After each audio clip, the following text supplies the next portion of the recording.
Баршаңызға қайырлы күн. Сіздермен бірге Батыс Қазақстан облысы төтенше жағдайлар департаменті. Бүгінгі біздің кезекті подкастымыз төтенше жағдайларды алдын алу мәселелері бойынша әңгіме қозғайтын боламыз. Ол үшін төтенше жағдайлардың алдын алу басқармасының бастығы, азаматтық қорғау майоры Мусеев Нұралы Қажымұқанұлы. Нұралы Қажымұқан, қош келдіңіз. Рахмет. Сізге қоятын алғашқы сұрағым, төтенше жағдайларды алдын алу басқармасы қызметінің негізгі бағыттары қандай?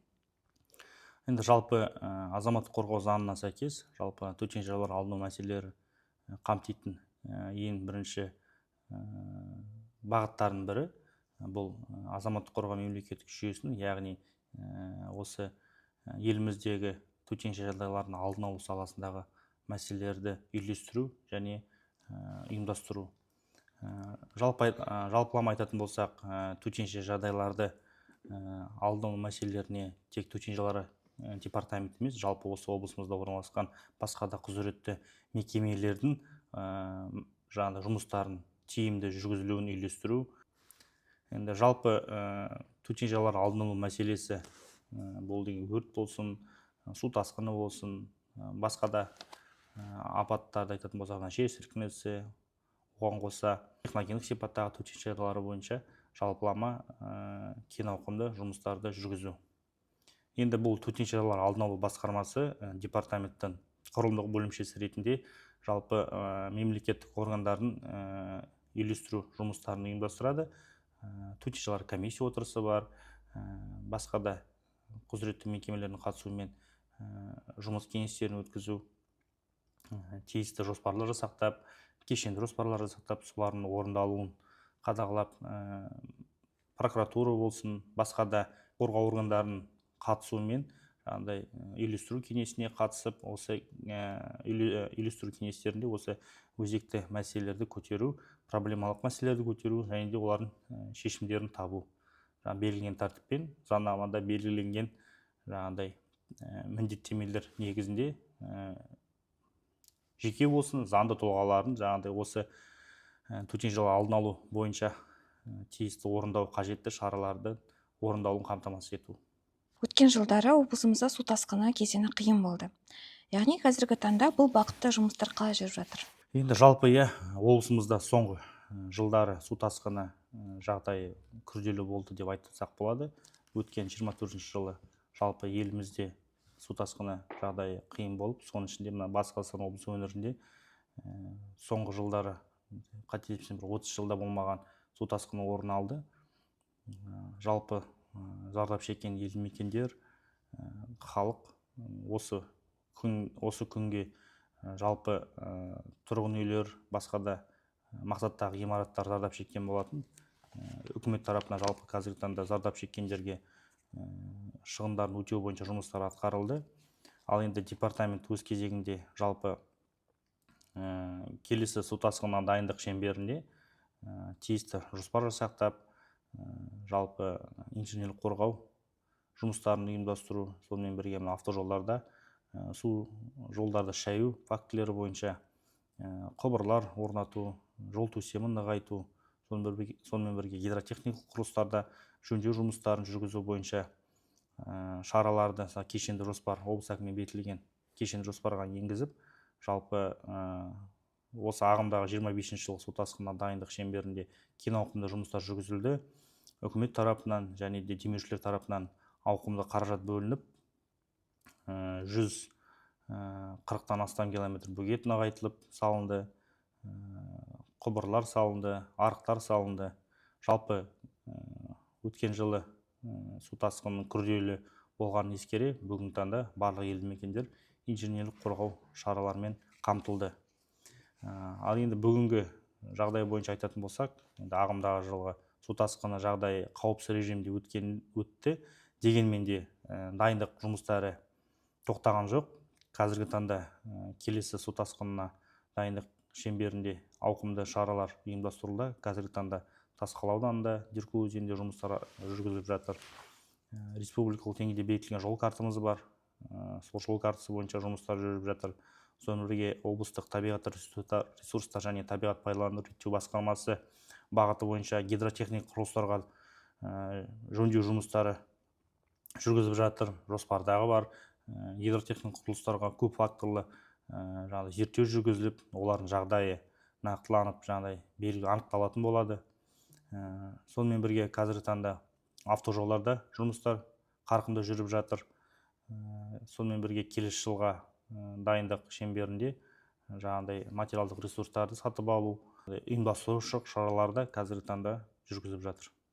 Жалпы осы орайда су тасқынына әсер ететін факторлар атап өтсеңіз. Енді жалпы су тасқынына әсер ететін бір негізгі фактор бұл деген ауа райы дегеніміз жалпы енді қыс мезгілінде қар жауатын болғандықтан сол қардың еру қарқыны қалай болады.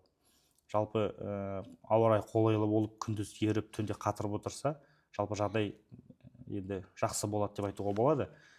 Дегенмен де мына соңғы жылдары облысымызда ауа райының өзгеруі байқалады. Яғни қыс мезгілінде жауын-шашын жауып, және ауа райының күрт өзгеру және жылуына байланысты қардың тез еруі байқалады.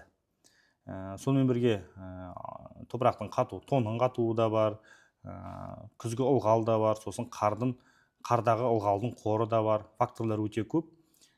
Сонымен бірге мына қазіргі таңда айта кететін жағдай бұл деген жаңағыдай өзендеріміздің жағдайы. Бұл деген өзендерде қазіргі таңда елді мекендерде су сақтап қалу үшін көп жаңағыдай заңсыз бөгеттер салынады. Сол бөгеттер сен жүрген кезде сендерді тоқтатып, жалпы жағдайды қиындатуда. Жақсы. Су тасқынына қарсы жұмыс барысында қол жеткізген қандай оң шешімдерді айта аласыз? Енді жалпы су тасқынына бейім елді мекендердің саны бойынша айтатын болсақ, енді облысымыз сондай күрделі аумақтардың бірі болып келеді. Сондықтан да проблемалық мәселелер бар, жоқ емес. Проблемалық мәселелерін шешу бойынша бұл енді бірінші кезекте су тасқыны, су ресурстарын пайдалану мәселесі бойынша бірінші кезекте сол мәселені қозғайды. Енді жалпы осы бағытта су ресурстарын қадағалайтын мемлекеттік орган, бақылау жүргізетін мемлекеттік орган бұл бассейндік инспекциялар болып келеді.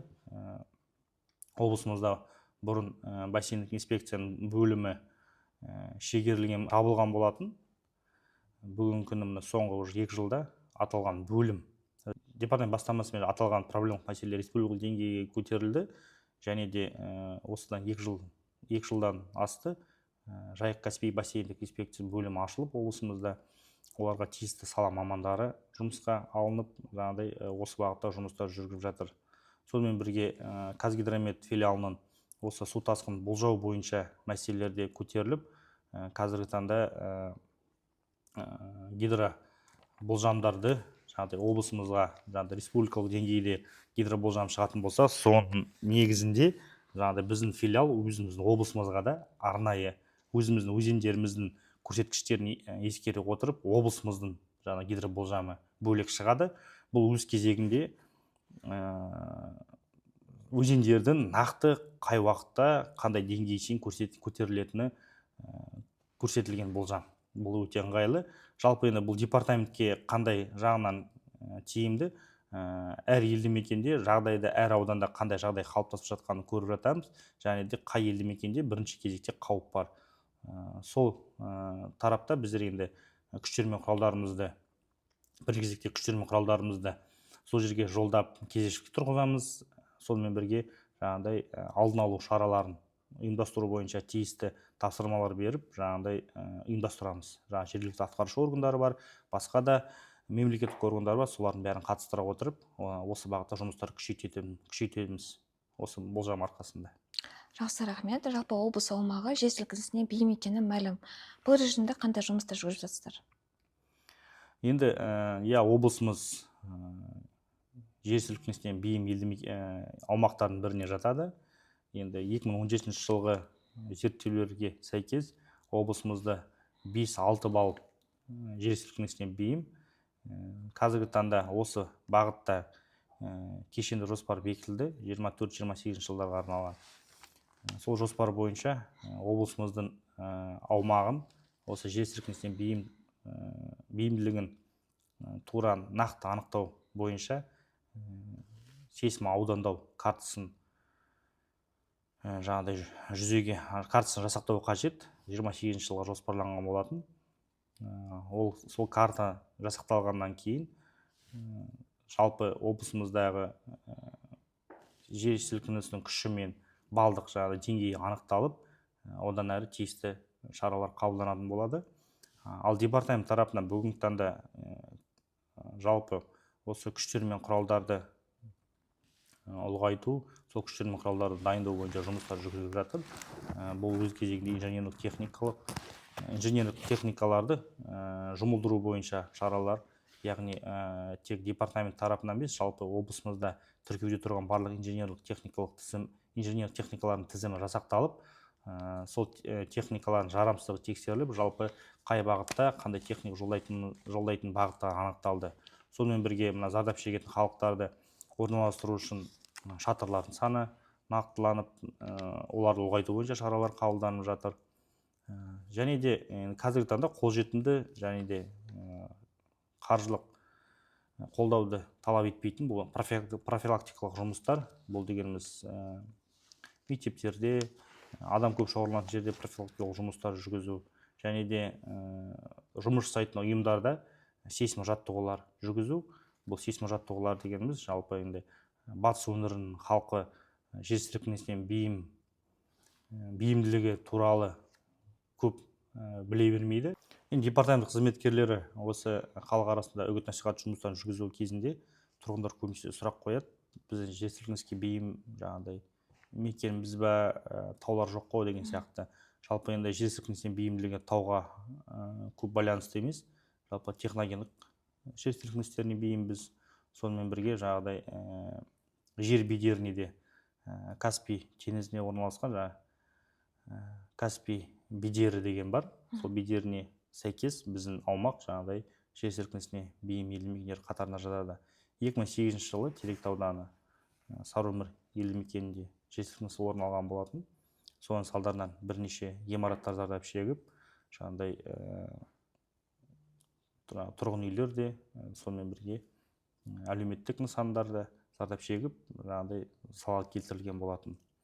Жалпы енді қазіргі таңда бұл мәселе облысымызда өз қарқынын тауып жатыр. Тиісті жоспар бекітілді, жоспар бойынша жұмыстанып жатырмыз. Енді сейсмо аудандастыру картасы жасақталғаннан кейін тиісті шаралар қабылданатын болады. Бұл деген бірінші кезекте елді мекендерде орналасқан ғимараттарды паспортизация жасау, яғни әр көп қабатты тұрғын үйдің беріктігі, жаңағыдай жағдайы тексеріліп, тиісті шаралар қабылдау туралы шешім шығаратын болады. Сосын сейсмо станциялар орналастыру бойынша шаралар қабылданатын болады. Және де Орал қаласына сейсмо микро аудандастыру картасы жасақталатын болады. Бұл дегеніміз жаңағыдай Орал қаласын жаңағыдай уже тиянақты, нақты зерттейтін болады. Енді бұл картаны арнайы мекеме, арнайы осы саладағы ғалымдар жұмыстанып жасайтын болады. Және де осы сейсмо аудандастыру картасының негізінде құрылыс нормаларына тиісті өзгерістер енгізілетін болады. Енді Нұралы Қажымұқанұлы, біз білетініміздей, төтенше жағдайлар екіге бөлінеді, яғни себептеріне орай техногендік және табиғи. Осыған орай техногендік төтенше жағдайларды алдын алу мақсатында қандай шаралар жүргізіліп жатыр? Жалпы енді облысымыз табиғи да техногендік сипаттағы төтенше жағдайларға бейім.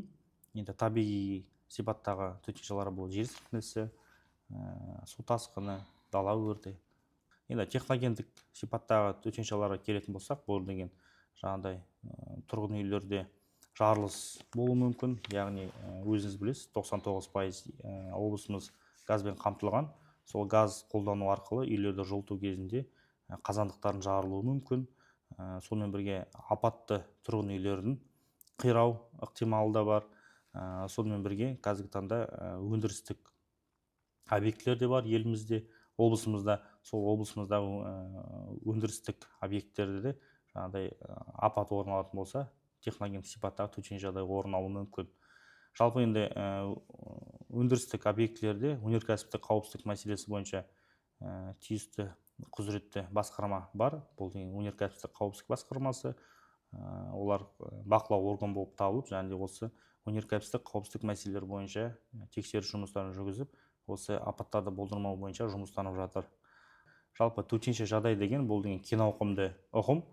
төтенше жағдайларды тек төтенше жағдайлар департаменті емес, жалпы басқа да құзыретті мекемелер бақылап жүргізетін болады. Және бұл бірлескен жұмыс және де әр саланың өзінің бақылаушы органы болады. Сол органның бірінші бақылаудың жаңағыдай негізгі міндеті бұл деген төтенше жағдайларды алдын алу. Дегенмен де басқа да келеңсіз жағдайлар тіркелуде. Бұл деген жаңағыдай тұрғын үйлерді бұзған кезде жаңағыдай тұрғындар жаңағыдай сол қираған ғимараттың астарында қалып қойып қаза тауып жатыр. Бұл енді келеңсіз жағдай бірінші кезекте қауіпсіз жерде сақтамау бойынша. Жалпылама айтатын болсақ осы, сонымен бірге қазіргі таңда мына гидротехникалық құрылыстар ерекше назарда. Өйткені гидротехникалық құрылыстар өздерінің негізгі мақсаты бойынша суды жинау бойынша тіреу гидротехникалық құрылыстар болып келеді. Және де гидротехникалық құрылыстар жарылатын болса, бұзылатын болса, судың төменде орналасқан елді мекендерге жаңағыдай өзінің су басуымен қауіпті.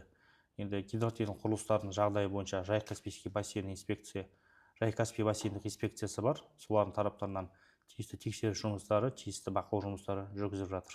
Рахмет. Осы техногендік апаттар және су тасқыны бойынша көрермендерге барлығы түсінікті деп ойлаймыз.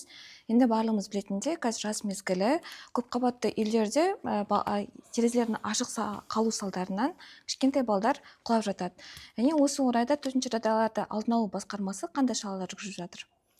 Жалпы енді осы жаз мезгілі келісімен облысымызда келеңсіз жағдайлар, балалармен қатысумен болатын келеңсіз жағдайлар саны артады. Өйткені балалар демалыста болады, көбінесе қараусыз қалады. Солардың жаңағыдай ең сондай жиі кездесетін жағдайлардың бірі бұл терезеден құлау балалардың. Яғни бұл жаңағыдай жазатайым оқиғаларға көбінесе кішкентай балалар ұшырайды. Бірінші себебі бұл деген ата-аналардың қараусыз, ересектердің қараусыз қалған балдар. Сонымен бірге мына терезелерде боғаттағыш немесе де торлардың болмауы. Жалпы төтенше жағдайлардың алдын алу басқармасы бұл бағытта профилактикалық жұмыстарын жыл сайын өткізеді. Биыл да бұл жұмыс жалғасын табуда. Қазіргі таңда барлық облыста орналасқан балабақшалармен жұмыс жүргізіп жатырмыз. Яғни балабақшада ата-аналардың қатысуымен жиындар өткізіп, түсіндірме жұмыстарын өткізіп, ведомствоға қол қою арқылы жұмыстар жүргізіп жатырмыз. Енді қол қою дегеніміз әрине бұл ата-ананың бұл мәселеге жауапты екенін көрсеткіміз келеді. Жалпы әкімшілік құқық бұзушылық кодексінің баптарына сәйкес сіз қалған балаға әкімшілік жауапкершілік қарастырған полиция департаментінің құзыретінде жалпы ата-анаға осы бағытта түсіндіру жұмыстарын жүргіземіз. Сонымен бірге әлеуметтік осал топтарға жататын отбасылардың тізімі алынды. Енді бұл топқа көбінесе көп балалы 8 жасқа дейінгі балалары бар. Сосын көпқабатты тұрғын үйде тұратын отбасылар кіреді бұл тізімге. Осы тізімге жергілікті атқарушы органдар және демеушілер есебінен боғаттағыштар сатып алып, орнату жұмыстарын жүргізіп келеміз. Енді мына алдымызда тұрғандай, мына боғаттағыш дейміз екі түрлі болады. Енді жалпы үлгі ретінде алып келдік. Жалпы түсіндіру жұмыстарында осы боғаттағыштарды көрсетеміз ата-аналарға. Мына боғаттағышты терезеге орнатып, кілттері бар, өзін кілттеп, мына екі түрлі болады. Кілттеп, кілтін үлкендер өздері алып кетсе, кішкентай бала күн ыстық, көбінесе үлкен кісілер терезені ашық қояды, күн ыстық болғандықтан, осы боғаттағыштар болғандықтан балаларға қараусыз қалып қойғанда да терезе ашық қалады деп уайымдамайсыздар. Жалпы енді бүгінгі таңда осы боғаттағыштарды орнату жұмыстары өзінің сондай бір тиімділігі бар. Яғни бұл балаларды терезеден құлап кетуінің алдын алу шараларының бірі, құлап кетуін болдырмау мақсатындағы. Сонымен бірге департамент қызметкерлері өз қызметкерлер арасында осындай акция өткізді. Қауіпсіз терезе. Жалпы әр қызметкер, кішкентай балалары бар, өз үйлеріне терезелерге осы боғаттағыштар орнатты. Енді осы орайда көрермендерге айтатынымыз, осы боғаттағышты арнайы бауыр тақта сатып алып терезеге орнатуыңызды сұраймыз. Бағасы қымбат емес, өте тиімді. Каспи приложение қосымшасы арқылы кіріп, жаңағыдай тапсырыс беріп алдыртуға болады. Жалпы енді балалардың қауіпсіздігі үшін ешқандай ата-ана ешқандай ақша қаражат енді аяп үнемдемейтініне сенемін. Енді осы айдың өткен аптасында Орал қаласында жағдай болды. Екінші қабаттан 4 жасар бүлдіршін қыз құлап кеткен болатын. Қазіргі таңда жаңағы ауруханада. Жалпы жағдай қазіргі таңда жағдай қалыпты, дегенмен де жарақат алды. Бұл дегеніміз жаңағыдай екінші қабат болсын, 5-ші қабат болсын, балаға өте қауіпті. Қарайтын болса, күндізгі уақытта жиі орын алады. Күндізгі уақыт дегенде 8-ден кешкі 8-ге шейін осы аралықта құлау фактілері жиі орын алады. Сонымен бірге қазіргі таңда осы мәселе бойынша қосымша айтарымыз, екі ата-ана әкімшілік құқық бұзушылық кодексінің 127 бабы бойынша әкімшілік жауапкершілікке тартылды, балалары қараусыз қалдырған үшін. Жалпы енді қазіргі таңда елімізде жағдай мәз емес, 90-нан астам факт тіркелді балалардың терезеден құлау бойынша. Соның көп бөлігі еліміздің жаңағыдай Астана қалаларында орын алып отыр. Жаңағыдай көп қабатты тұрғын үйлердің көп болғандықтан. Облысымызда өткен жылы 11 факт орын алды. Сол 11 фактінің 10-ы Орал қаласында, біреуі Сырым ауданында орын алды. Яғни облыс орталығы адам көп тұратын, және де көп қабатты тұрғын үйлердің көп болғандықтан фактор өте көп болуы мүмкін. Өткен жылмен қарағанда, өткен жылдың жаңағы статистикасын қарасақ. Жалпы енді тұрғындарға айтатынымыз, балалардың қауіпсіздігі бірінші кезде біздің өзіміздің жеке міндетіміз. Бұл тарапта департамент радио, теле арналарды ұстап алу арқылы түсіндіру жұмыстарын жеткізіп жатырмыз. Адамдар көп шоғырланатын жерде біздің өзіміз зорайтқыш құрылғысы бар автокөліктерді жұмылдырамыз.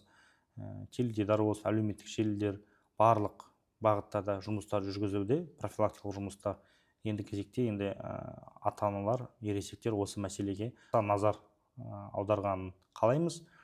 Волонтерлық ұйымдар да бар, басқа да Ақ жол партиясы да бар. Демеушілер есебіне жаңағыдай өздері атсалысып, Ақ жол партиясының жаңағыдай әйелдер қанаты бар. Сол әйелдер қанаты, енді әйелдер қауымы бірінші кезде ана ретінде осы мәселеге ерекше назар аударып отыр.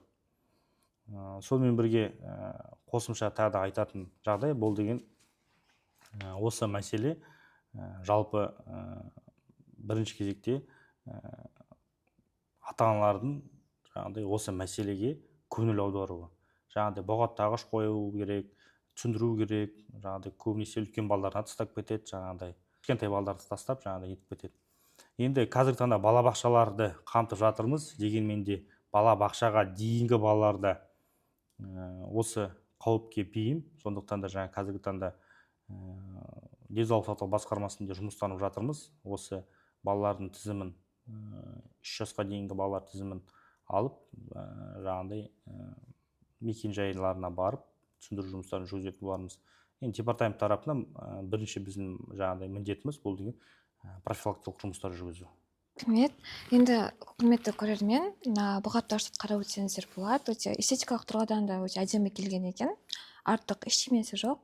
Көбіне біз бұғаттағыш дегенде көз алдымызға басқаша елестейді ғой. Андай темір торлар елестейді. Бірақ қарап отырсаңыздар өте әдемі, ыңғайлы екен, және де бағасы да өте тиімді, иә. Енді осы бұғаттағыштарды орнату мақсатында әлеуметтік осал топты отбасыларға қарастырылған ба? Тегін немесе ақылы түрде бола ма? Өздеріңіз барып орнатасыздар ма? Сол мына жаңа айтып отқан, өзім айтып кеткенде, әлеуметтік осал топтарына жататын отбасылардың үйлеріне осы бұғаттағышты орнату бойынша жұмыстар жүріп жатыр. Жергілікті атқарушы органдардың бюджеттік бағдарламасы, төтенше жағдайлар алдын алу және жою бюджеттік бағдарламасы арқылы да сатып алып жатыр. Демеушілер бар. Қазіргі таңда енді демеушілер қолдау көрсетіп жатыр, жақсы қолдау көрсетіп жатыр. Бағасы да өте сондай тиімді, қымбат емес. Сондықтан да демеушілерді есебінен де әлеуметтік осал топтарына топтардың жаңағыдай отбасыларына қойып жатыр. Қазір департамент қызметкерлері, әкімдіктер қызметкерлері бәрі бірлесіп жұмыстанып жатыр. Жақсы, Нұралы Қажымақанұлы, сұхбатыңызға рахмет. Көрермен, сіздерге барлығы түсінікті деп ойлаймын. Тағы да бұдан басқа сұрақтарыңыз болса, сіз қосымша директ бөліміне қойып кетсеңіздер болады. Біздің подкастымызда қандай сала бойынша мамандармен сұхбат күтесіз. Бізбен бірге болғандарыңызға рахмет. Сау саламатта болыңыздар.